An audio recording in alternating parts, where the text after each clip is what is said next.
പോയപ്പോൾ എനിക്ക് നിങ്ങളോട് പറയാനുള്ളത്, പരാജയങ്ങളുണ്ടാകും, പ്രതിസന്ധികളുണ്ടാവും, പ്രശ്നങ്ങളുണ്ടാവും, നമ്മളെ തടയാൻ ഒരുപാട് കാരണങ്ങളുണ്ടാകും. പക്ഷേ അതിൽ നിന്ന് കൊടുക്കാതെ അതിനെ മറികടക്കാൻ വേണ്ടി പരിശ്രമിക്കുക. മിസ്റ്റേക്സ് ഉണ്ടാവും, പരാജയങ്ങളുണ്ടാവും. പരാജയപ്പെടുന്നത് ഒരു പ്രശ്നമല്ല. പിന്നെയോ പരാജയപ്പെട്ട് താഴെ വീണിട്ട് അവിടെ നിന്ന് എഴുന്നേൽക്കാത്തതാണ് പ്രശ്നം. എഴുന്നേൽക്കാൻ ശ്രമിക്കാത്തതാണ് പ്രശ്നം. എഴുന്നേൽക്കാൻ നിങ്ങൾ ശ്രമിക്കുകയാണെങ്കിൽ നിങ്ങളെ സഹായിക്കാൻ ഈ ലോകം മൊത്തം ഉണ്ടാവും. യാതൊരു സംശയമില്ല അതിൽ.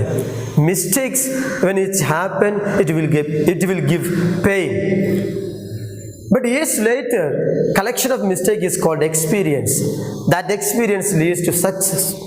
അതുകൊണ്ട് ഇത്തരത്തിൽ ഒരുപാട് നല്ല അനുഭവങ്ങൾ ഉണ്ടാക്കി മുന്നേറാൻ എല്ലാവർക്കും കഴിയട്ടെ എന്ന് ആത്മാർത്ഥമായി പ്രാർത്ഥിച്ചു നിർത്തുന്നു. Thank you very much.